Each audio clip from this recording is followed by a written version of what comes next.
We would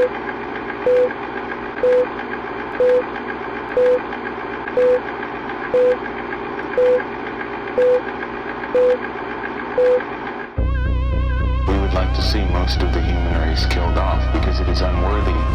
It is unworthy of the gift of life. I don't care what society thinks. They're nothing anyway. They're no better than me. Until we hear the safe word, we will not stop.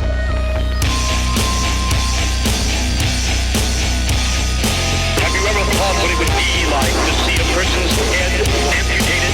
Think of things so horrible that the human mind cannot imagine them. See all this and more when you see on stage, in person, that crazy mixed up. I like being set apart from people. I like to be hated. Safe Word with Jason Rouse. Hey, we're gonna start. Everyone showered? No. A couple of days ago. Yeah. A couple days ago. Okay, that's the new normal. It's still pandemic. We're still in it. A shower doesn't count. It's healthier for your hair if you don't wash it all the time. Yeah, That's tell what that I to tell my Bruno. ass and my lower back. Anyway, hey. Hi, everybody. This is Jason Rouse's Safe Word video version of his podcast, episode 2. I'm here with the cast and director of Spareparts, the movie that just came out. Not the one with the Latino comedian. What's his name? He had a talk show. George Lopez. Because every time I tell people to search the film, they always pull up the George Lopez version of it. And we did not do any movie with George Lopez. We did a movie with Andrew Hunt. First of all, I want to talk about my relationship with Andrew. And first and foremost, let's say, what are we talking? 1998, Toronto. About that? 98, Toronto. Andrew. The year Chelsea was born. Really? Pretty much. 94. No shit. I lost my virginity in 94. No way. How was that? Was it exciting? It was awkward because it was at a family reunion with a second cousin. Whoa. Oh, I forgot you guys all do children's television. Michelle has left the building. I'm like, goodbye, see you later. Catherine's looking up muffin recipes on the internet now. Yeah. Yes.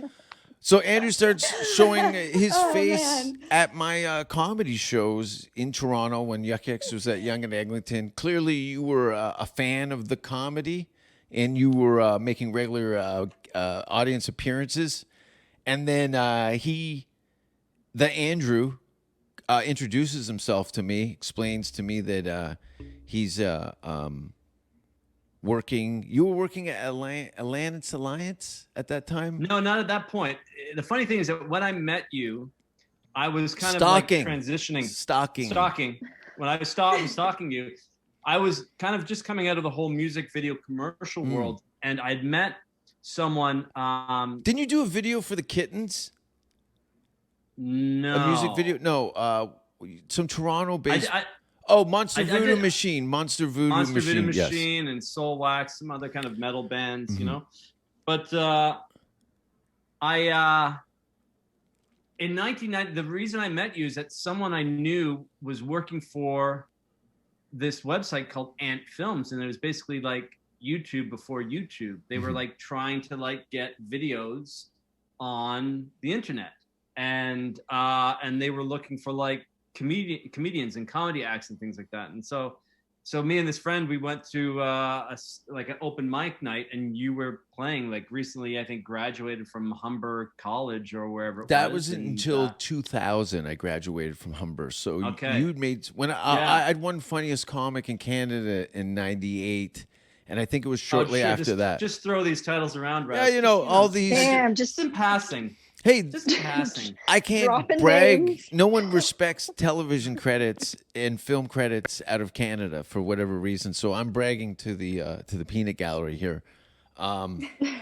Yeah, so they were which a lot of people did around that time, is they were looking for comedians to create content for online platforms, Yeah. sketches and short films and things like that, and just generally stand-ups doing 5 minutes that they could break down and sell over the internet like sausage. Yeah. And But you- I failed. Well, and so did Ant Films. They didn't. I think they had a lot of money behind them, but they crashed and burned. But yeah, you and I stayed in touch, and My Comedy Now taping in yeah, your Comedy 2000. Now taping. Yeah, I went to that at the Masonic Temple, And then we were talking distinctly- about getting a TV show, and I would bump into you every now and then. I'd bump into you on the streetcar, and like walking down the street. Like I always seem to bump into you of all people. I was like I homeless. could meet a beautiful woman and never bump into her, but you, I fucking always bumped into you. I'm like Anyways, Beetlejuice. Yeah. And then we talked about doing like a TV show together, inside Jason's mind, which I still love that concept. It was so fun. Yeah, and then some projects came across your desk. You'd forward them to me, and we would talk. Things would kind of, show business, things would dissipate or whatever. And then this project came up, and you described it to me, and I'm like, this is completely for me. Yeah, almost 20 fucking years later. Yeah. Yeah. Actually, June 25th of this month is my 25th anniversary from starting stand-up comedy. Yay! Wow. 25 years, yeah. I started with Wow. Seth Congrats. Rogen. Cheers. Seth Rogen in Vancouver, and he went on to make movies, and I ended up making slasher films with the locals. Hey. Right? Either way. Not so bad. Well, Not at all. Gross. This, listen, better late than never, man. Like, who knows? This could be Oh no! your beginning. Listen, this Right. has been this whole thing has been as a comedian and as a somebody that really idolized Jim Carrey and people that made the transitions from stand-up comedy to film, I couldn't have had a better situation for what my onstage persona, so much so that I wore my own wardrobe and really didn't Oh, yeah. act that much. As you could tell by day 3, I was in a true over my story. head. Yeah. And you guys were all excellent. And it was just regardless of what this turns into down the road, as of today and the release date and everything, it was this is just a very cool thing that I was lucky enough to be part of, and you guys were all very awesome. I was beside myself and a little confused by the whole process and the experience because it was completely on the other side of what I was used to as an artist. There's no rules or regulations, and as some of you know from seeing me perform, to go to the other side of that and have to work with other people and do things at specific times in certain ways was very, very foreign for me. And I like working. What is it? Walk to your beat of your own drum. Yeah, march to the beat of your own drum. March to the beat of my own drum. I got a drum. I built my own drum, and I'm not used to playing in other people's bands. Yeah. And thank you for letting me be part of your band. And sorry about leaving that cup of piss in your thing, Emily. I was rattled when I thought it was your cup of coffee. And I grabbed it. I was like, oh, I left it from the night before. Gross. It's going to be all soggy. Sure enough, it was all soggy. It's on my hand. I'm like, ew. I know. And you were. You got pee on your hand? Yeah. Oh. Coffee. Jason. I realized, wow, this coffee smells a lot like piss. Okay. It was Jason's piss. And it was on my Oh, that's not cool, man. Not cool. Not cool. I was No. a nervous person during the whole process, and if anything, I didn't want to be late coming to set. So there was, as you know, you're in your what do you guys call them? Your trailer rooms. I didn't know. I thought we'd get like a hotel room. Okay, this is where I am for the month, but I didn't know you guys moved the cards around. So they moved us down the next day. What happened was there was a big lineup for the bathroom at the back. And I knew that 6 people deep is going to be at least 20 minutes of piss time. So, and they're calling me in 3 minutes. Panic, pee cup, coffee, paper coffee cup, filled it right to the top. And I think I had to shut it halfway down. Anybody who has had a piss knows that it's bigger than a coffee cup. So I wouldn't know. I had to top it up with the old asparagus juice, and then I put it on top of the coat rack on the shelf there, figuring that it. Far at the back. So Yeah. I moved it at the back, so you couldn't even see the top. You had to literally reach up, and then you had this topsy-turvy cup.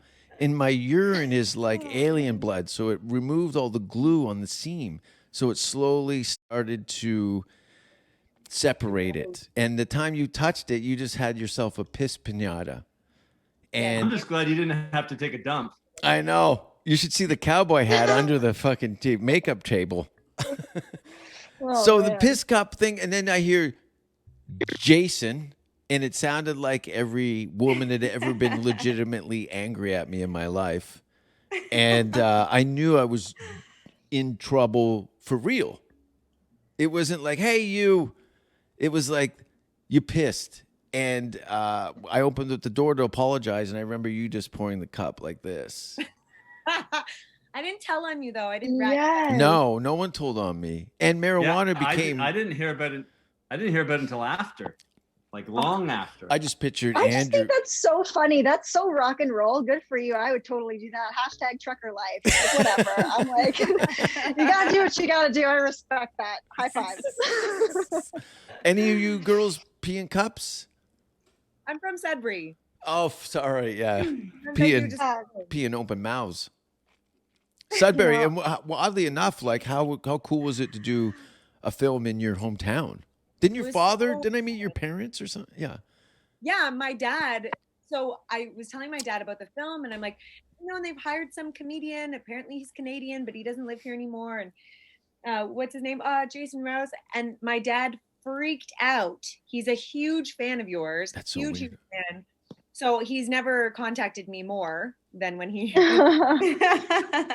And he was like, "Do you think I can do this? Like, I want to see him." And he was so excited when you invited him to the show, and you met him after, and you guys you talked, and he felt very cool and very special, and I really appreciate it. Yeah, totally. I was flattered to have somebody that vocal about being a fan of what I do. Usually, I'm like the dirty secret to everybody's sense of humor, but it was showing up.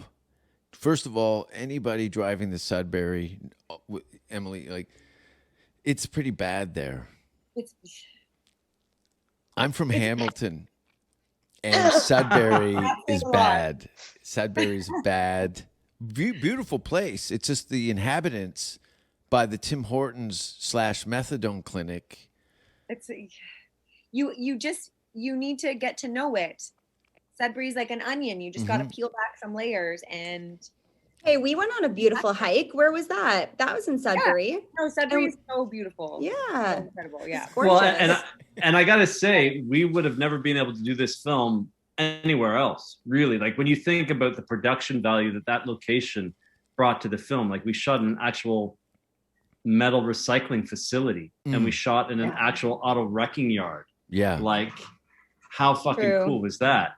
We'd never get to do that anywhere else. And the fact that they were like, yeah, come on in, shoot in this unsafe, dirty place. They were totally. And I think that's why Hamilton has become Hollywood East, and where they're building all these movie studios, because to have a city that looks like they've done a bunch of horror movies, and what was it, Mila Jovanovic horror series that she did based on the video game Resident Evil. Yeah, they've done Evil. a bunch of Resident Evils there, and they shoot The Handmaid's Tale in Hamilton as well. Yeah, a lot. It's funny. It's when I left the city, they seem to move the industry there. Now that I was gone, I see all these Netflix productions based. I just finished a movie shooting in Hamilton. That's right. I just finished a couple days ago. We were just there. I was going through your storyline there, and it showed the fountain where been chased by the police multiple times through that park. Oh, so beautiful. And I was in my car and I was like, oh, I heard this place was crap. And I was like, this is beautiful.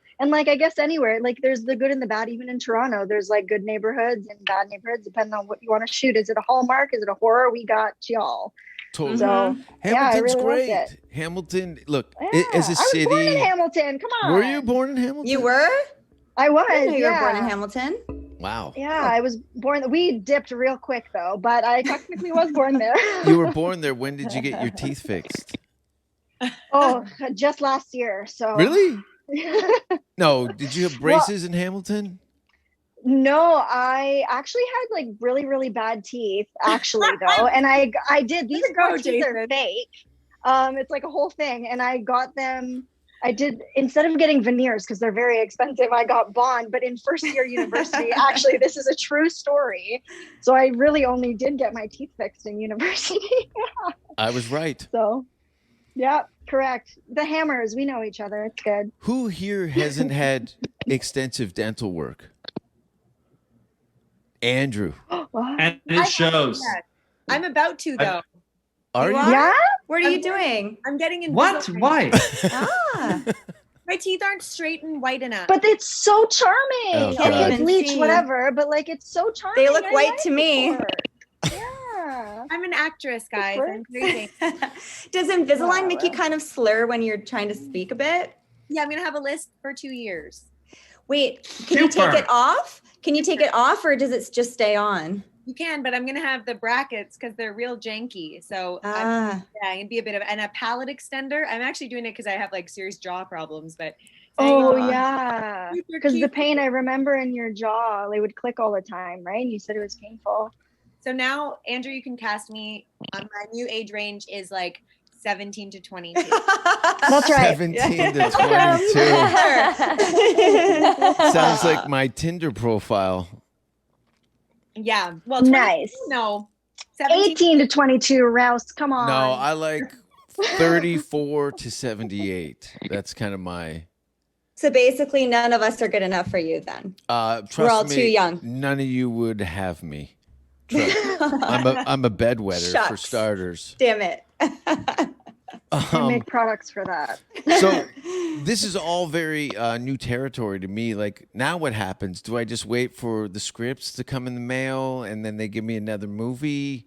Or like, what happens? Precisely. Is this what? Well, be nice. That's the question, Rose. Would you actually do another movie? Most definitely. Andrew, I would do anything for you. Oh, not for me. I just mean for anyone. Would you ever do this experience again? No, because no one would have the patience like you had with me to do what you needed to do. Well, listen, I have to say a lot of the patience went to Emily. I was going to say, but then I love Both of all you. you girls, but my God, if we paired you up with anybody other than Emily, I think you would have been dead by the end of the shoot. You know, It was your first movie, Jason. Of course, my first movie went horribly too. It's it's just a learning thing. And No, but you didn't abandon me. By the end, You didn't abandon me. There was three of us. It was our first movie. Jason, me, and Chelsea. It was our very, very, very first ever booking. I wouldn't have known. Very first movie. I did not see first movie in anybody. You guys were all actually. but they all trained and did classes and all this stuff. And Oh, by the prepared? You guys prepared? That's true. Is that the key? Yeah, that's true. I think- But the thing is, Jason, for you, your spontaneity is your spark, and that's what makes you shine. So I can only imagine how hard it is to walk into structure. Because I find I'm kind of tippy-toe between structure and spontaneity too. So I like to kind of know what I'm doing, but not everything. And everyone kind of has a different process on how they want to bring a character forth. But if you're walking into something you have no clue, like you didn't even know we had trailers, like you have no idea how it works. I mean, to me, it looked like you were cool as a cucumber. I would have had no idea. I was smoking weed steady. That's why I was baked. Anyway. I remember that first day that we were shooting, the very first scene we shot with you, Rose. Your fucking eyes were as big as saucers. Hold on. And I was fuck, what did I get myself into? This guy doesn't remember his fucking lines, and he's stoned. So I remember, Jason, I was like, oh yeah, we have this big scene. It was our first scene and we're walking towards each other. And I had this, I don't know, what did I have? The machete or something on There's my something hand? heavy. Yeah. It was a chainsaw. That's right. And I'm walking towards you and I see you and you're walking towards me. And then when I get closer, I'm like, I just see these like white little eyes. And I was like, waiting for your dialogue. And you just looked at me. Yeah. I was trying to. And I was like, is he going to say something? I'm like, oh, do I improvise here? Wait. And then you're like, line. Yeah. Shit. I know. I was like, uh-oh. I was, to be honest with you, I was stoned and I was thinking about smelling your hair. So I don't know what that means. Is that part of my process?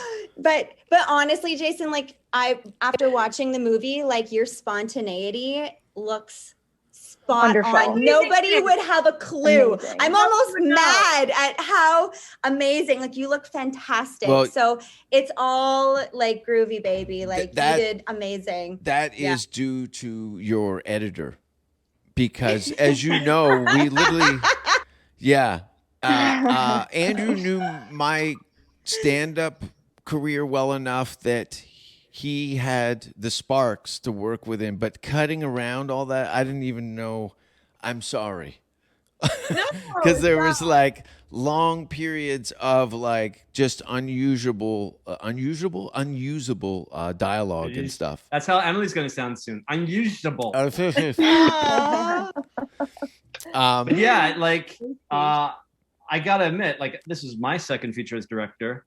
And I've never been in a situation like that before where like I had talent who was a little Flounder. lost at times. Yeah. And I'm glad it was you, because at least we had like a history.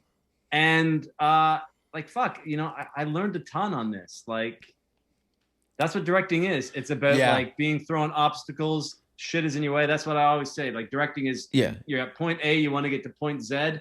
And it's like navigating all those obstacles from like A to Z, and I'm kind of an obstacle. I'm kind of what you signed up for. Yeah, unknowingly. Yeah, but look, thrillers need comedy too. Oh shit! Oh my goodness! Holy moly! Whoa! Hello, everybody. Hey! Hello. Holy shit!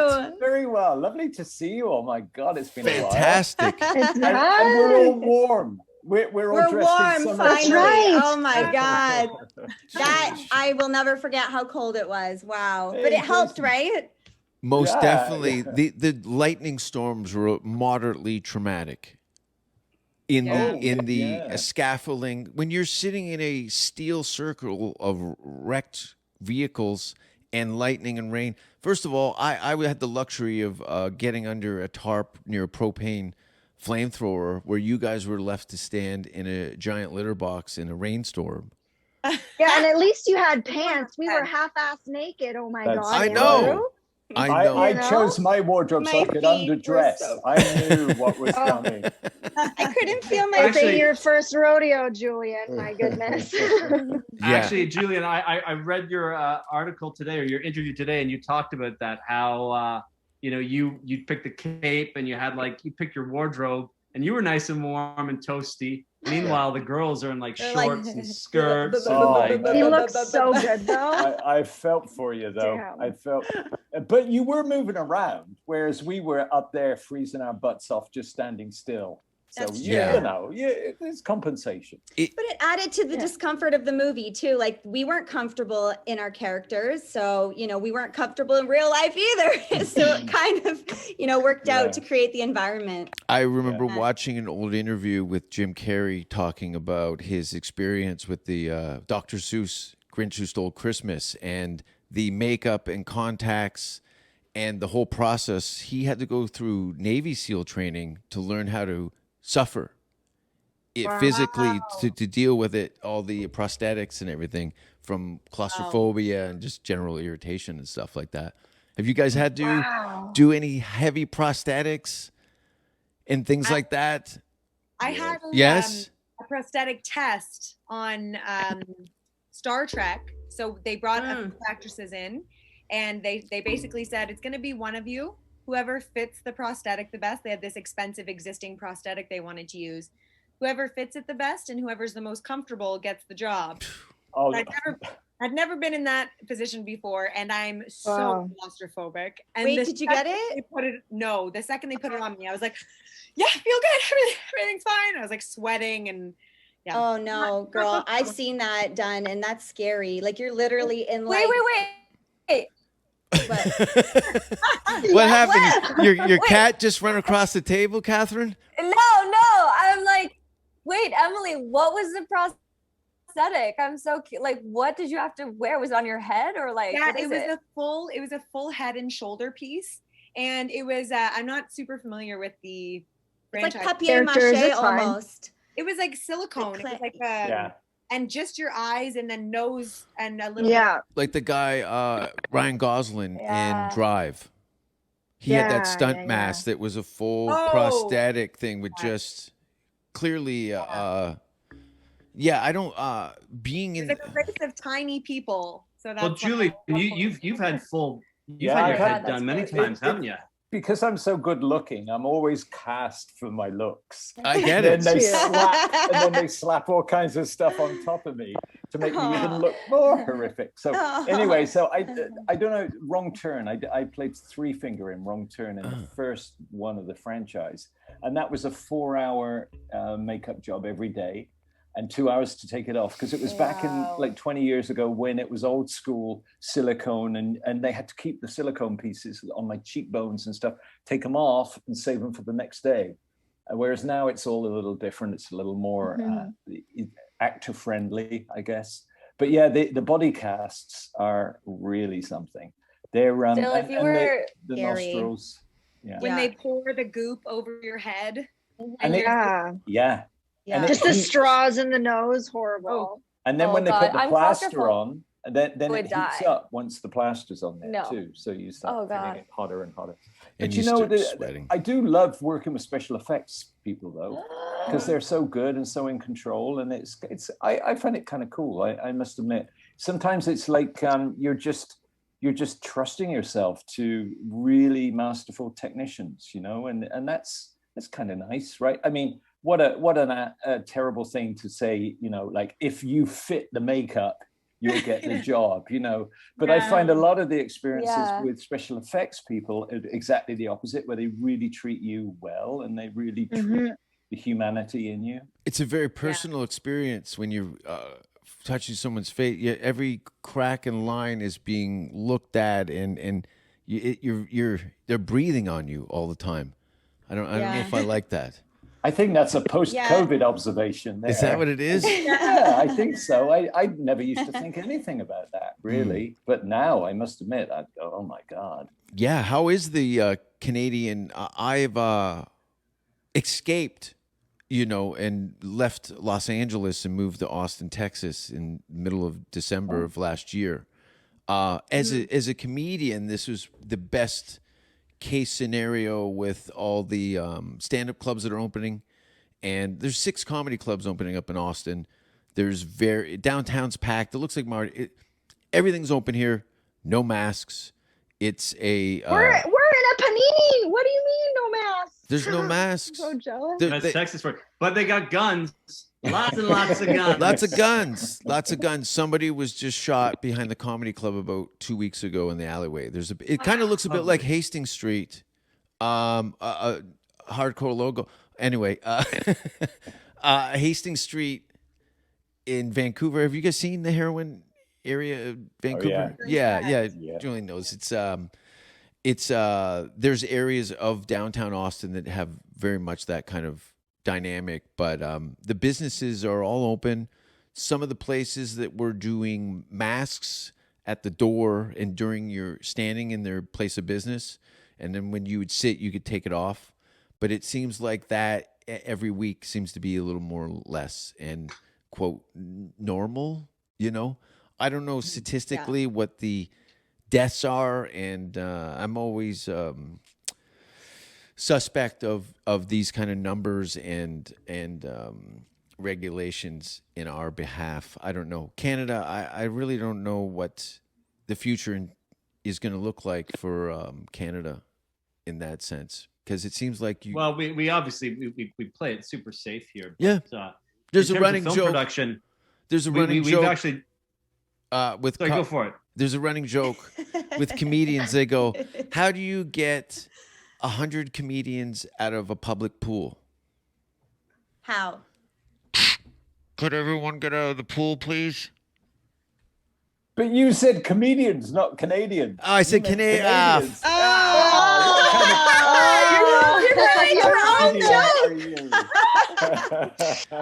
Julian, We're waiting. We're like, what? I was lost in Julian's eyes, and you're I mean, very I know I'm slow at jokes, hypnotizing. but Also, Julian, the fact that you knew that joke and you're like, oh no, it's That was Canadians," wrong. and then we laugh at actually. He's English. Get us out of the pool. Julian's English enough to know when somebody's abusing the language. Oh, I've been educated in the fine city of Hamilton, Ontario, in an all boys vocational school. It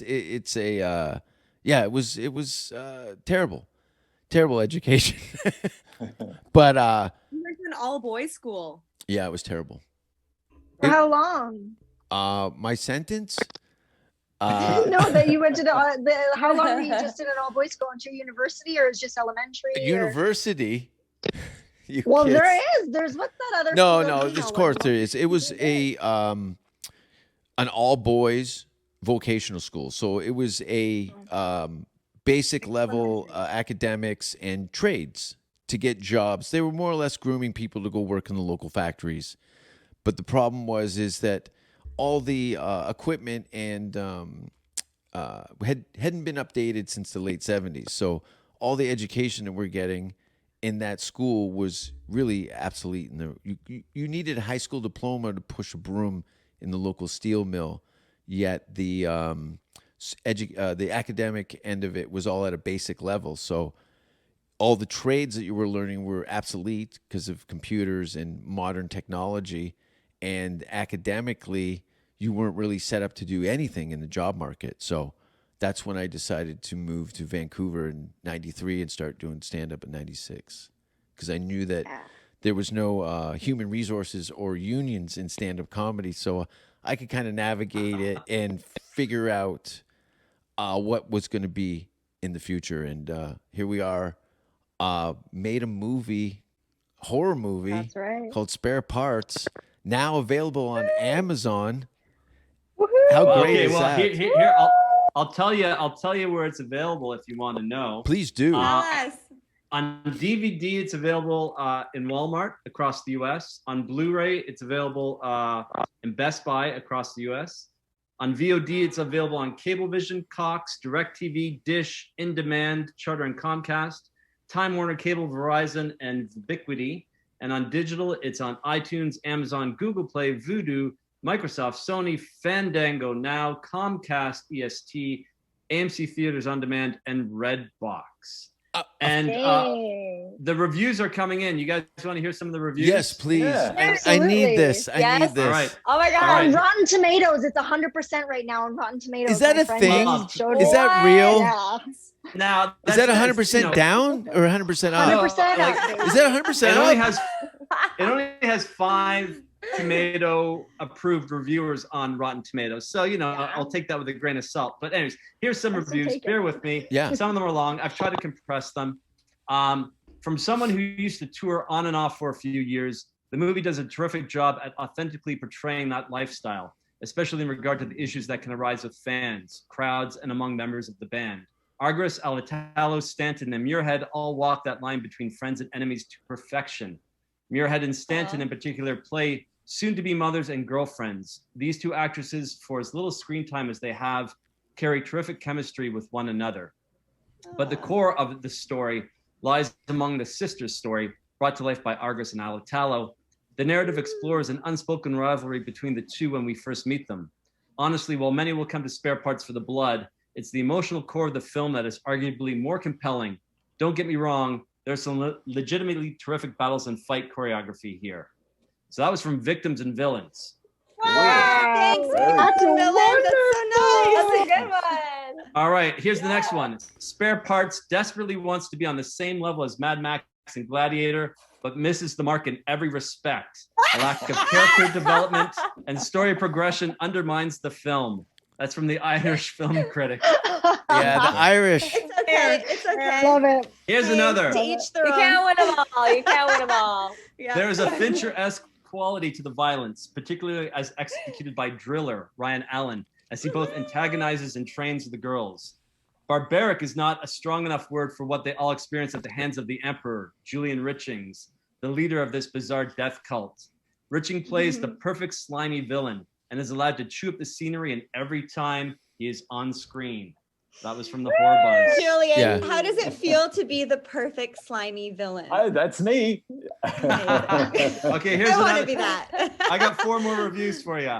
Spare parts end up being a slog through, a ridiculous script, unappealing characters, and uninspiring fight choreography. Spare Parts is truly one of the more disappointing movies I've seen in a while. That's from the movie Elite. Give me that guy's address. Oh man.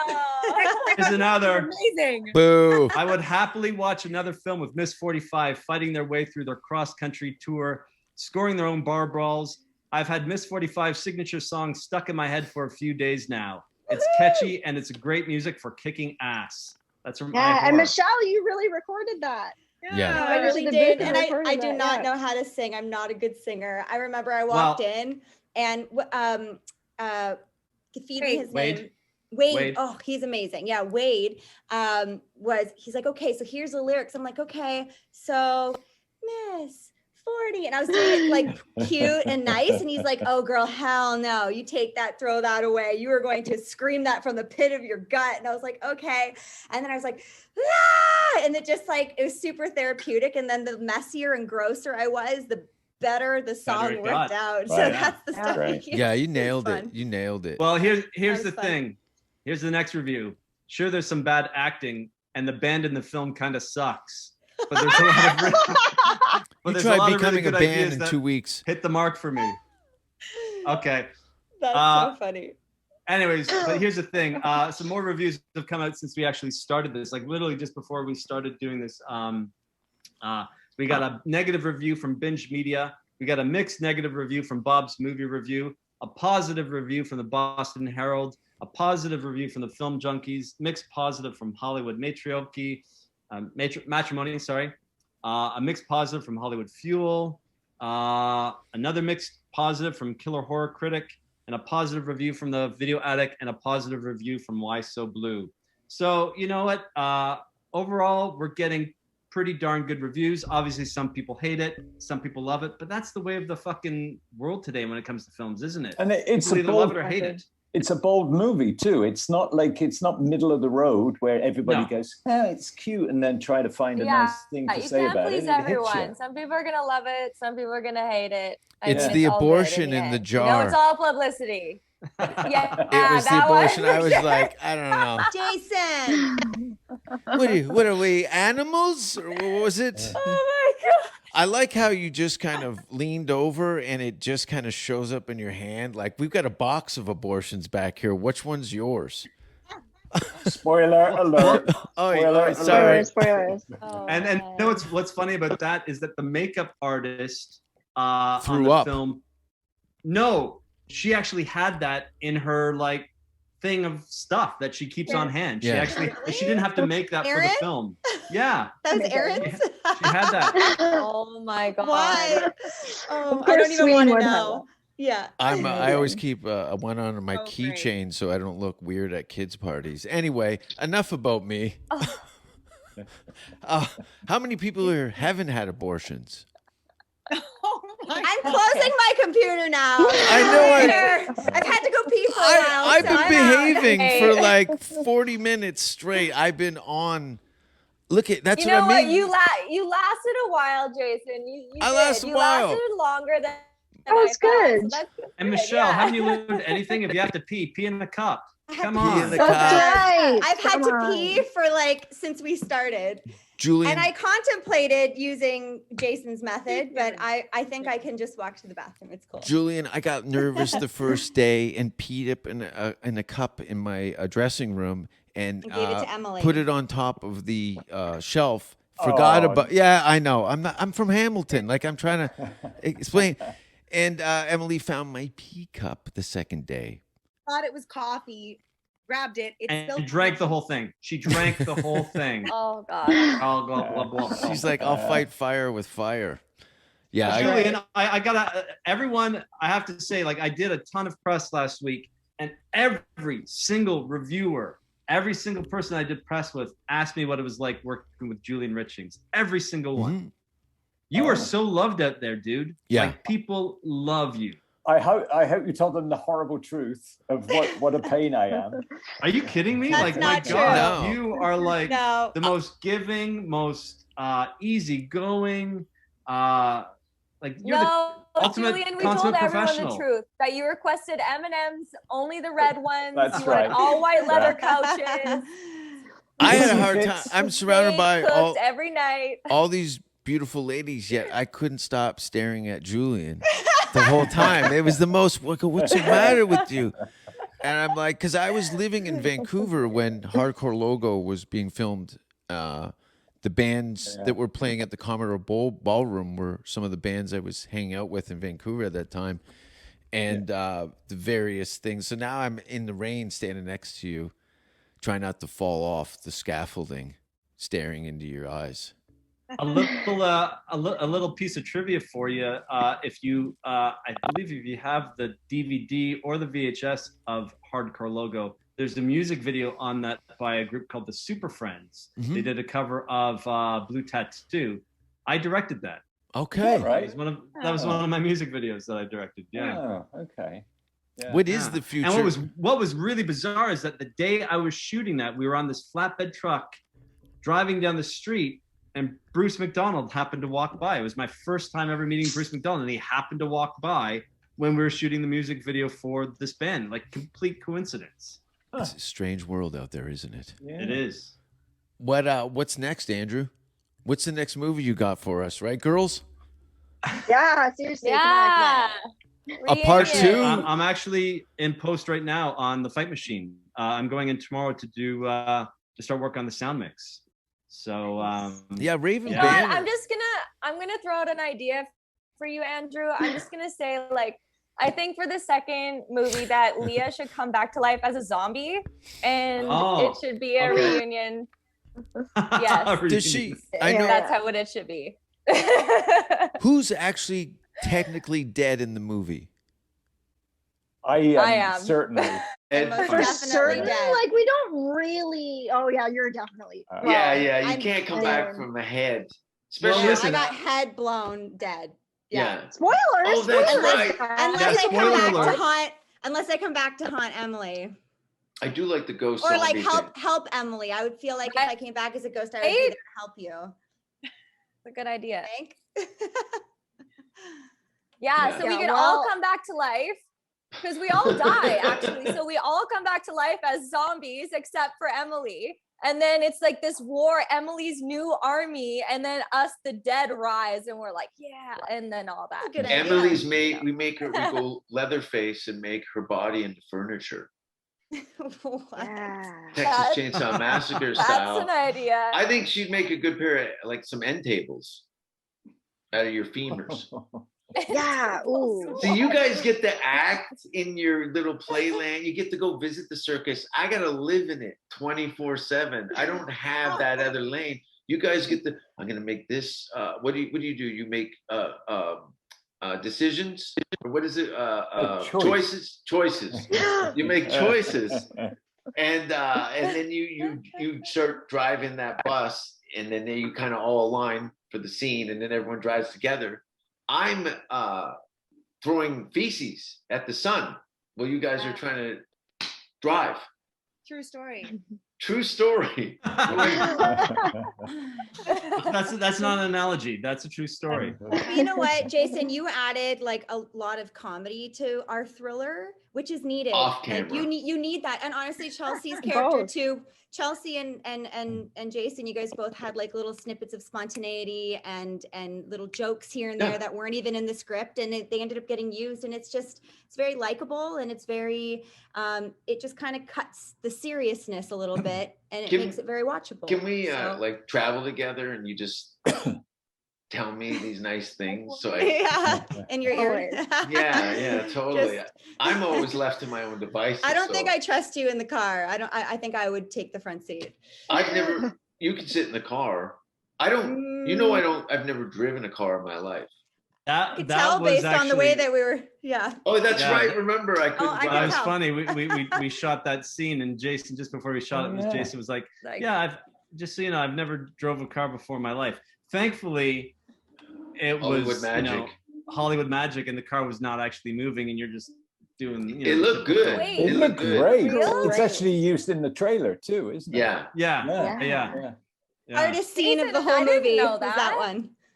Yeah. Hey, Julian, I got to ask you, like, you've been in a lot of movies. Have you ever been in a movie where, like, you're filming it, and it's like you think, holy shit, this thing is going to be a piece of shit, but it turned out good? And have you ever been in a movie where you thought, oh, this thing is going along just great and fabulous, it's going to be awesome, and it turned out to be a turd? Like, have you ever had that kind of, like, experience? Yeah, He can't Not talk because really. he's a gentleman. Yeah, without like naming names, without naming No, films, I wouldn't name names. But you know, I honestly, I think the reason why I have some kind of longevity is that I just jump in and I go, you know, critical faculties out the window. I can't go in as a judge. I'm going in and I'm part of the team, and I'm gonna die with it, you know. And you know, you end up at the end of the day sometimes and you go, ooh, that didn't work. That was hard work. And thankfully that doesn't happen a lot. But I can't remember any particular movie that I was going. Waterworld. Oh, I tell you one of the TV series that I'm most known for, which is Supernatural, which has a massive fan demographic, right? I had no idea what I was getting into. I had a guest episode in season 5, and I walked in there not having done my homework and going, what's going on here? In fact, I'd just been out west shooting Hardcore Logo 2, and I was so wrapped up in that I hadn't had time to prepare. And I arrived on set with Supernatural, and I met Jensen and the boys and stuff, and I'm going, ooh, these feel like serious dudes, because I'd kind of dismissed it as a Vancouver-based moneymaker type of thing, you know. And then I suddenly went, my God. But I kind of was quick on my feet, and I realized quickly that I'd gone in with preconceptions. But I try to keep it about me rather than me the critic or the judge. Does that make sense? Yeah, that's Absolutely. great advice. Yeah. But yeah, I don't know. Sometimes when you start, I mean, Spareparts is a good example. Like, the shit that we did was great, but there's a part of your brain that's going, this is crazy. You know, we're here and we got these appendages and we're freezing and we're doing all this stuff and there's cameras around here. If you don't have faith in what you're doing, it is gonna suck. And your own idea is that it's gonna suck. But you just have to embrace it and go, wow, this is cool. Yeah, it was. And that environment, that arena, oh my God. I mean, yeah, just to die for. To die for. Wow. Yeah, a lot of people don't believe us when I tell them, like, we built that in an actual auto wrecking yard. Like, we just took the cars from over there and piled them over here on top of each other, and we cleared the ground of debris. We brought in 2 tons of sand to make sure that when everyone was falling, they weren't getting like glass in their faces. Yeah. Like, it was the real deal. yeah. That was amazing. Andrew, how Yeah. long did that take to make? We started building How it long about did a that week. take? We started building it about a week before, and then I don't know if you realized it, but like, we were still fucking building it as we were shooting. Like, literally the last I day did we not shot realize that. in Oh that my God. arena was the day that we finally got all 4 doors on the entrances.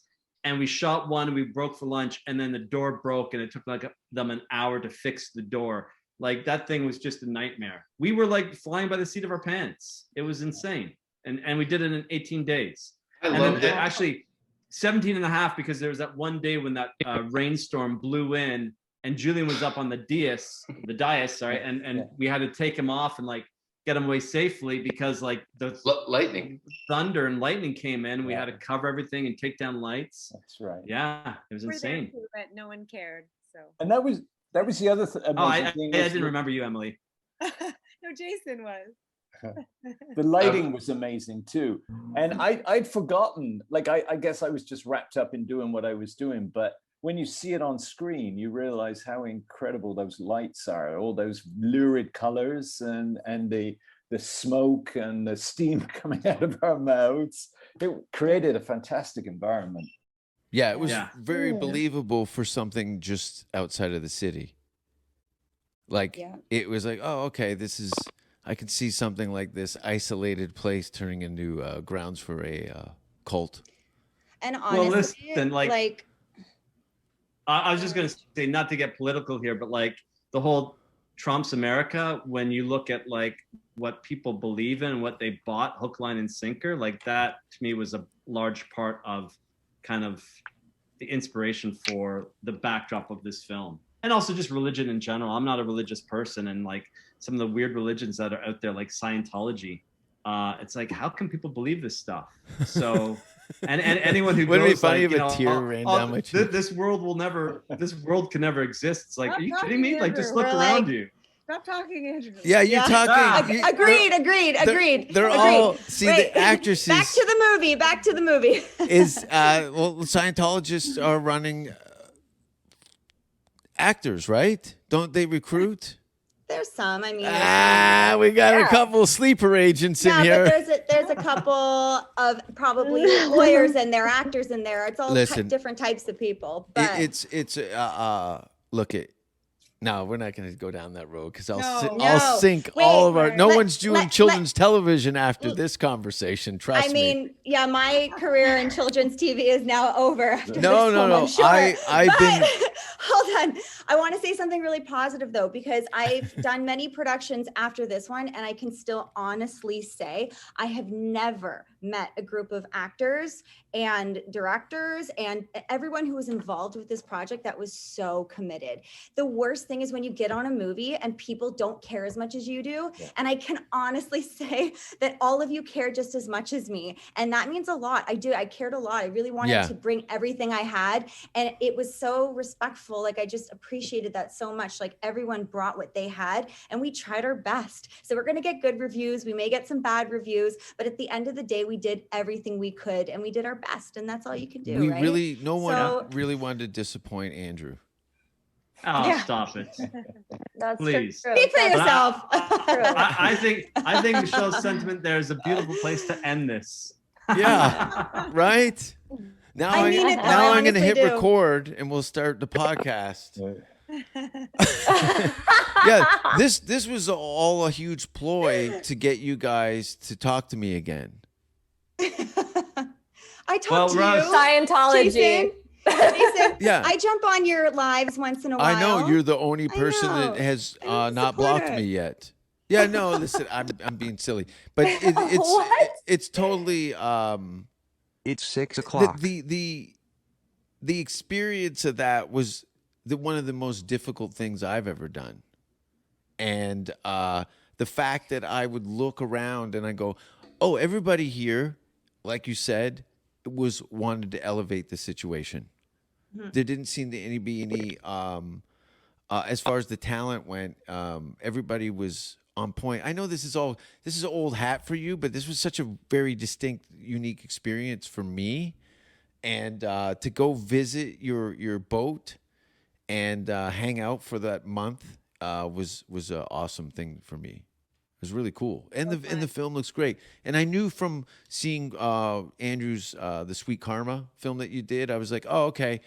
Now the next one, what was that? 5 or 6 years later, 7 years later, 10 years later. Yeah. I knew that if you were doing something that level, the fact that you were still interested in me to collaborate for something down the road, I knew it was going to be awesome. And then when I met all you guys, I really kind of just. Because the comedy circle is it's very different. Mm-hmm. It's very different. You know, you've all crossed paths with the stand-up comedians on some form or another in the entertainment industry, but there's no union, there's no human resource, there's no anything. You're really left with a band of pirates, and some of them are legendary, prolific, talented, iconic people, but in the same room you'll see the most, just some fuck ups and people who don't take anything what they're doing to seriousness to get the kind of results that we did with this movie. Well, I got to say, like, I'd be the first to admit, it was a bit of a flawed script, but you guys helped certainly elevate it by bringing these characters to life and bringing your thing to it. So, and again, for me, it was a learning lesson. I had fun doing it. I think that my next film is an improvement over Spareparts, which was an improvement over my first film. So, yeah, man, that's what this is all about. We all strive to do great work, but at the end of the day, it's like we're not saving lives. This isn't rocket science. We're having fun, and if you can't have fun on a film set and working with amazing people, then why the fuck are you doing it? Totally. And that sounds easy to say, but when the stress level, the financial thing, the time restrictions, the elements, the weather, all those things are can really change the dynamic very quickly of the morale of the creative process between the group. And sure. I would never take those risks with a bunch of strangers, like professional actors or otherwise. I am, no. But yeah, and I think that's the challenge. That's the adventure with every project, and all you can ever do every day, whether you're on set or not, is try to be better today so you can be better tomorrow. Try to make this film the best you can today, and you know what, your next one is going to be better tomorrow, and nothing is ever going to be perfect. And for you to jump in so much with your whole body, no, it wasn't perfect, and maybe you felt like you were stumbling, but it was the challenge that you did overcome, that we all overcame every day. And like, I know you've mentioned that you've learned so much. Like, I feel like we've all learned and grown so much on this film, for whether it was the script, just dealing with the weather, the challenges of just, wielding our weapons and learning the physical body, but also like, these are some of the strongest relationships in real life because it was so difficult to do that I've cultivated in my entire life. Like this movie changed my life because I've met Andrew and Michelle and Emily and Catherine and Julian and you, Jason, and everybody that was involved. Like, it really was a beautiful experience, and I really enjoyed the movie, but also, yeah, okay, every next thing that we're going to do is going to be better, because it should. We should only be getting better. We're not perfect ever. So that's my rant. There's there you go. There's so much. That's great, and that's how it's supposed to be. But you know that there's so many room for error, and sometimes you have no control over that. And to land on your feet at the end of that can be very difficult. But again, I'm so relieved that this is over.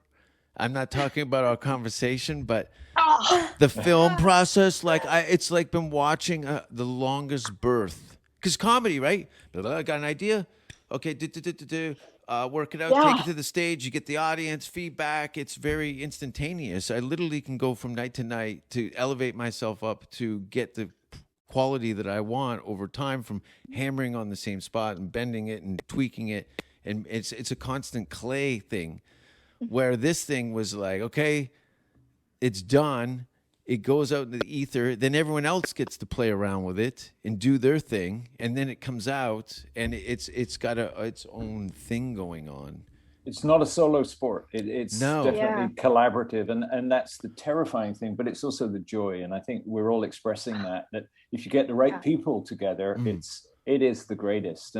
And for me personally, that's what I missed during COVID. It's like this, that, and the other, problems. But it's the idea of instantaneous collaboration and feeding off other people's energy. That's the joy for me. And shit, who cares if something's perfect or not? As long as it's got energy and you enjoy it, that translates to what's there. And that some of the greatest works of art are deemed to be imperfect or wrong because of this or a weak script or that, but the that weird bundle of energy inspires so many people. You know, it's not just a product. So anyway, so that's my rant. Where do you find the energy? Like I have a live audience that's kind of like my bird feeder, you know, my compass that I can go visit and just here, take this away, move this. Okay, it's working here. Then it's always changing and stuff. Like, where do you like? Look, there's some days that, you know, you don't even want to be in life. Yet the stage has always brought joy to my life. So I always looked at that as kind of my beacon of success and happiness, is to get the laughs, connect, you know. How does that, I don't understand. Like, I'm getting exhausted thinking about your process. My hands are sweating. Like, it's totally terrible thing. Like, don't leave me with my own thoughts to do something later. Like, I can't, I need to be the serial killer, like, now. And like, oh my gosh. Yeah.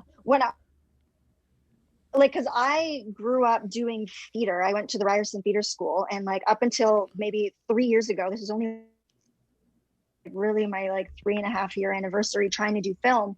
But for 7 years before that, I would just do theater. And like, I love that instant feedback, that like laugh, or like you're doing a really dramatic scene and you see that mother in the first row just like crying. You're like, fuck yes, like I did it. But on set, like nobody can laugh, nobody can give you that feedback. And it's a skill trying to just know that like, this is enough, I'm enough, or like, and doing it. And then now the game has become not what kind of feedback can I receive, but how deep can I go, like, for myself. How deep, you know, can you go? And like, because the game has to be different when you're on stage, and how deep can you go? You know, you're not trying to and like, yeah, like I love that laugh, right? But the game is the same in film, but it's also different. You know, it's a long, anyway. it's a long, the narrative is long, you know. You guys, I have to cut in. And then in theater, or even in a comedy show, I have to pee. Guys, wait. I got You got pee? Wait. I gotta go. And so do I. I'm so sad because I want to stay and I miss you all so much, but I got to push it to the limit. I got it. But run for your life. I love all of you guys. Yeah, you're the best. I miss you Me all. too. Love you, Catherine. It's so good to see your faces. I love you all so much. I miss you. And can we make a movie together again? Andrew, write that. Get I'm on it. So I'm on it. All act in it. The whole same cast, except we come back from the dead as zombies. Okay, goodbye. Yeah. Done. Okay, I'll goodbye. send Andrew a treatment tomorrow. All right, guys, and I got to split too. Everybody's leaving. No, well, listen, it's been an hour. We're going to wrap this up. I really appreciate you guys taking the time to risk your careers by talking to me. I've been on my best behavior. I'm so happy with the film being released and the fact that I got to work with all you guys. And Andrew, once again, man, thank you. You know, no, thank you, Jason, for thank taking a chance. Thank you, Michelle, Catherine, Emily, and Julian. Thanks, guys. It was such a blast working with you guys, and it was like almost 2 years ago. Like we started like rehearsals and all that stuff. I can't believe it, but today's the day it's out there, and hopefully it finds its audience. And thanks, guys. Where can people find you if they want to get a hold of you online? Oh, don't get a hold of me. Leave me the fuck alone. Girls, gentlemen. My Instagram is Chelsea and I'll attach all your home phone numbers. I'm gonna put everyone's home phone numbers. Oh, now you're all chatty, Kathy. Yeah, everyone's phone numbers. No, I am always chatty, Kathy. You know, I can't hear you. The phone number is what? Bye. No. Bye, Thank you, everybody, for 3, watching. 2, 1. Have you ever thought what it would be like to see a person's head amputated? Think of things so horrible horrible that the human mind cannot imagine them. See all this and more when you see on stage, in person, that crazy mix-up. I like being set apart from people. I like to be hated. Safe Word with Jason Rouse.